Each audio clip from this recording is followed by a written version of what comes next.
অনেক জায়গায় পার্কে গিয়েছি, বাজারে গিয়েছি, আড্ডা মেরেছি, টাইম কোনো অতিবাহিত করেছি। সেই দল থেকে, সেই পাড়া থেকে, সেই গ্রাম থেকে নির্বাচন করে আল্লাহ রাব্বুল আলামিন আমাদেরকে ভালোবেসেছে।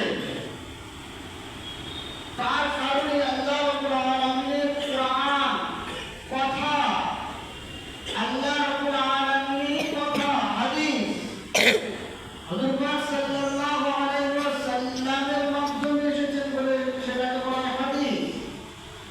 একটা হলো ওহীয়ে মাতলু, এর মানে হলো কোরআন শরীফ, আর ওহীয়ে গায়র মাতলু এর মানে হলো হাদিস। জিবরিল আমিন আলাইহিস সালামের মাধ্যমে যেটা এসেছে সেটা হলো কোরআন শরীফ। ইলহামের মাধ্যমে ডাইরেক্ট আল্লাহ রাসূল সাল্লাল্লাহু আলাইহি ওয়াসাল্লামের কাছে যে ওহী এসেছে সেটাকে বলা হয় ওহীয়ে গায়র মাতলু অর্থাৎ হাদিস। এই কোরআন শরীফ হীরা গুহার মধ্যে সর্বপ্রথমে হযরত জিবরিল আমিন আলাইহিস সালামের মাধ্যমে অবতীর্ণ হয়। ইকরা বিসমি রাব্বিকাল্লাযী খলাক, হে নবী তুমি পড়ো তোমার প্রভুর নামে। আল্লাহ রাসূল সাল্লাল্লাহু আলাইহি ওয়াসাল্লাম উত্তর দিয়েছিলেন, লা আনা বিকারি, আমি পড়তে পারি না। তারপরে জিবরিল আলাইহিস সালাম পড়ানো করেছিল, সিনা চান করেছিল, অনেক ইতিহাসগুলো আছে।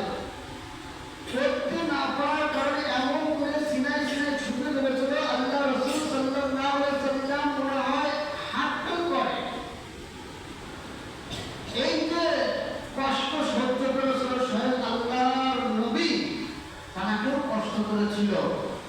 এর দ্বারাই বোঝা যায় মাদ্রাসার ছাত্রদেরকে এই কোরআন শরীফ শিক্ষা নেওয়ার ক্ষেত্রে কষ্ট করতে হবে, অর্থাৎ উস্তাদদের পেটাই বলেন, মার বলেন, সহ্য করতে হবে। এই জন্য ওলামায়ে কেরামরা মারেন। যাই হোক, এই কোরআন শরীফ সে হীরা গুহায় যে অবতীর্ণ হয়েছিল, সেই হীরা গুহা থেকে বহির্বেরিয়া মাদ্রাসায় কোরআন শরীফ চলে এসেছে নকল হিসেবে। নকল কেমন? একসময় আমি ওস্তাদদের কাজ করেছি, তারা কোন ওস্তাদ দুনিয়া থেকে চলে গিয়েছে, দেখা হয়ে গিয়েছে, কোন ওস্তাদ এখন জীবিতও আছে। সেই ওস্তাদের ছাত্র আমি আবার তোমাদের শিক্ষা দিচ্ছি, মাদ্রাসার হুজুররা শিক্ষা দিচ্ছেন, আমরা মারা যাব, তারপরে তোমরা আমার এরকম শিক্ষা দেবে। একে বলা হয় নকল। এই নকল হিসাবে পেদ আর পেদ মুসালসাল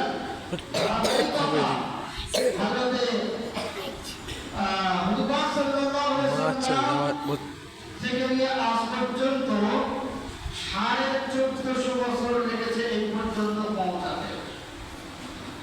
এই কোরআন শরীফ আমরা যে শিখব, আল্লাহ রাসূল সাল্লাল্লাহু আলাইহি সাল্লামের কথা হাদিস শরীফে শিখব, শেখার পরে মানুষদেরকে আমাদের প্রচার করতে হবে।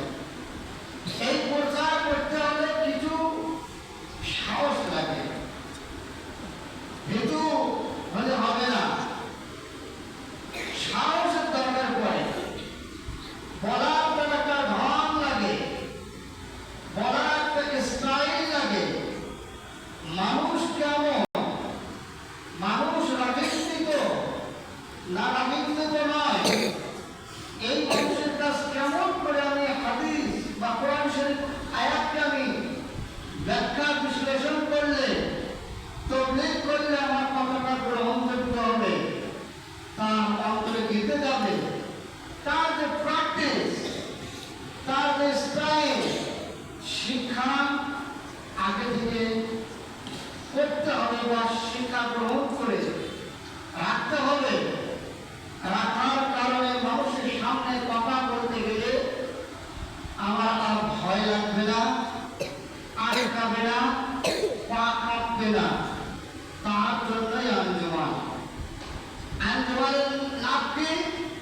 মানুষের সামনে আমরা সঠিক বক্তব্যটা তুলে ধরতে পারবো।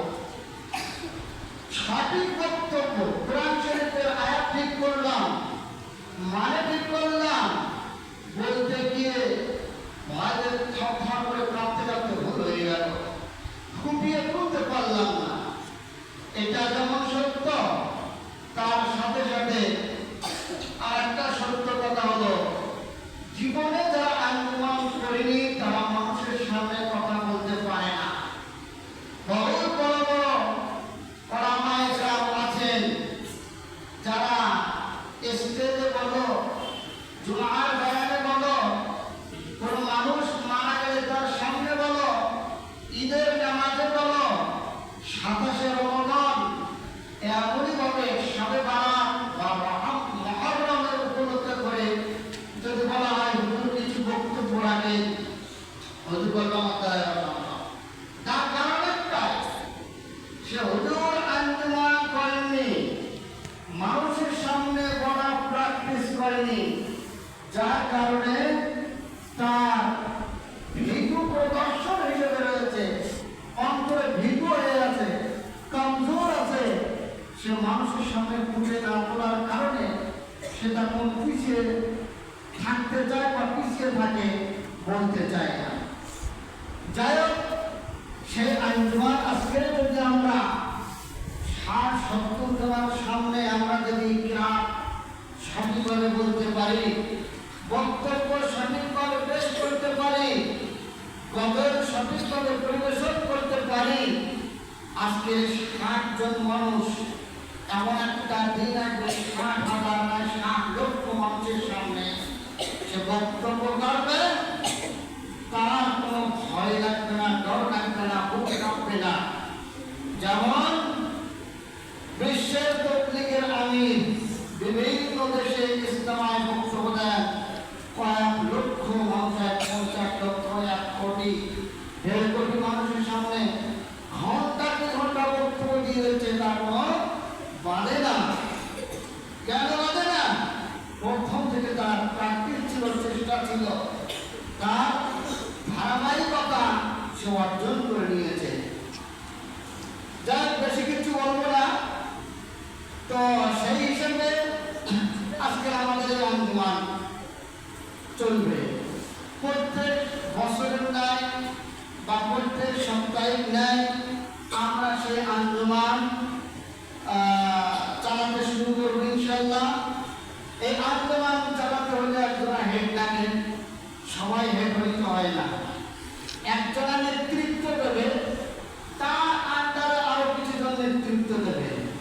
সেই জন্য এবছরে আঞ্জুমানের দায়িত্ব প্রস্তাবদের মধ্যে আমাকে দিয়েছেন প্রথম স্থানে, আর দ্বিতীয় স্থানে হলো হাফেজ মশিউর রহমান সাহেব।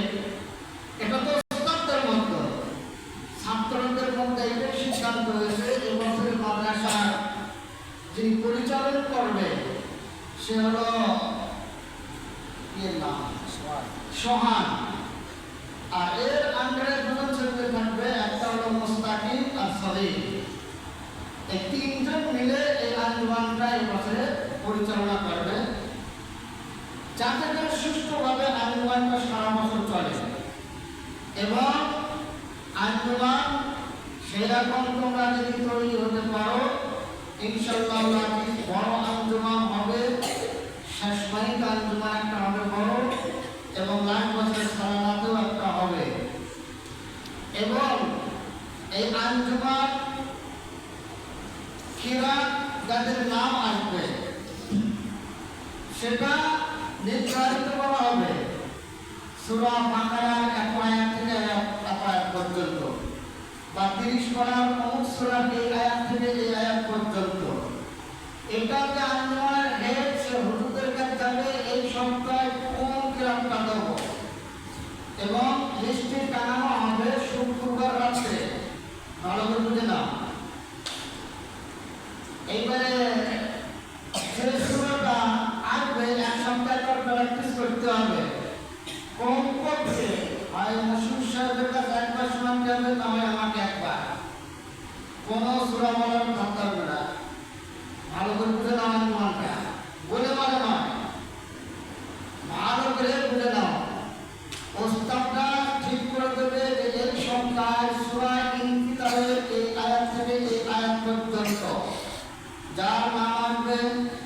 মুখস্থ করতে হবে এবং সেটি পেশ করতে হবে। হাত কিংবা নাতে রসুল কাগজটা দিকেটা এটা পেশ করতে হবে। বক্তব্য যাদের আসবে যেহেতু এখন প্রথম, সেই জন্য কমপক্ষে 7 মিনিট করে এখানে দাঁড়িয়ে বলতে হবে।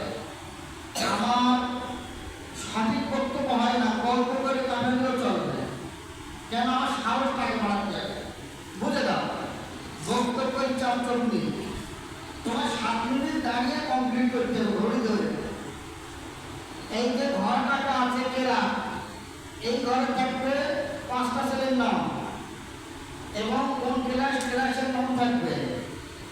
এখানে যদি সমান থাকে ক্লাসের নাম থাকবে এই জায়গায় হলো মন্তব্য, কেরাতটা সঠিকভাবে পড়েছে কিনা। মুখস্থ যদি ভুল যায় তাহলে এখানে লিখে দেবে মুখস্থ সঠিকভাবে করেনি, উচ্চারণ ভুল না, এগুলো ভুল কিনা ওটা দেখার দরকার নেই, কারণ আমরা প্র্যাকটিস করতে হবে, আমাদের দেখে যাবে। বুঝেছে? শুধু মুখস্থটা হয়েছে কিনা এখানে লিখে দেবে মুখস্থ করিনি বা ভুল মানে আটকে যাচ্ছে, সেটা উল্লেখ করতে হবে। বুঝেছে?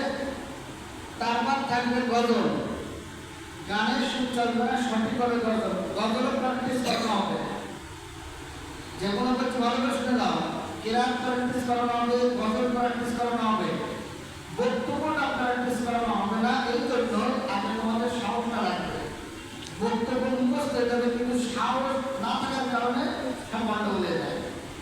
বুঝেছে? বক্তব্য ছেড়ে দেওয়া বলে বলুন 7 মিনিট ঘড়ি ধরে, 7 মিনিটের আগে যদি চলে যায় তার লিখে দেবে যে 4 মিনিট বলেছে, 3 মিনিট বলেছে, 5 মিনিট বলেছে, এখানে উল্লেখ করতে পারে ওই ঘর ধরে শোনা। বুঝেছে? এটা গেল। বাচ্চা ছেলেদের এই দোয়া লেখা আছে, এখানে লিখে দেওয়া হবে 5টা দোয়া, সে 5টা দোয়াই করবে। ঠিক আছে?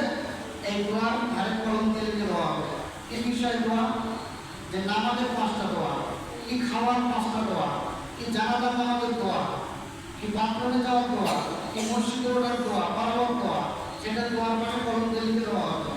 বুঝেছে? এটা হলো। এইবার কেউ যদি বলে হুজুর আমরা 3-4 বড় ছেলে হুজুর খুব মুখস্থ করবো, কেউ যেহেতু মুখস্থ করতে চায় সে নাম দিতে পারে।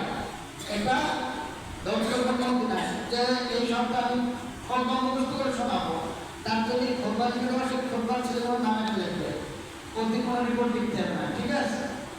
বুঝেছে? আন্দোলনের শেষে এই রিপোর্ট যখন হয়ে যাবে, এই রিপোর্টটা জমা পড়বে আমার কাছে। যদি আমি থাকি আমার কাছে, সাপ্তাহ সাহেব অর্থাৎ এই রিপোর্টটা বৃহস্পতিবার ওই আন্দোলন শেষে আমার ঘরে জমা দিয়ে আসবে। ঠিক আছে? বুঝেছে তো? এটা একটা গেল। দ্বিতীয় নাম্বার কথা হলো যেরকম বসবে সমান এখানে পরিচালনা করবে, মোস্তাকে বা স্বামী গল্পটা করতেছে কিনা, প্রথম একবার করা পারবে, দ্বিতীয়বার পারবে, বেশি মাত্রা করা দরকার নেই। যদিও না করে সেটা নাম লিখে ডাইরেক্ট সাপ্তাহ সেবার ফেলে দেবে, যানবাহনের মামলা সরবে। বুঝেছে?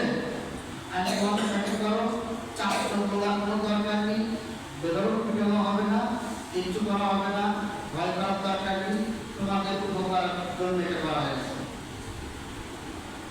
বুঝেছে? তবে একটা ছেলে বাড়িতে জলসায় কিছু বলতে পারে, মাদ্রাসায় ভালো করে বলতে পারবে, তোমাদের উপকারের জন্য।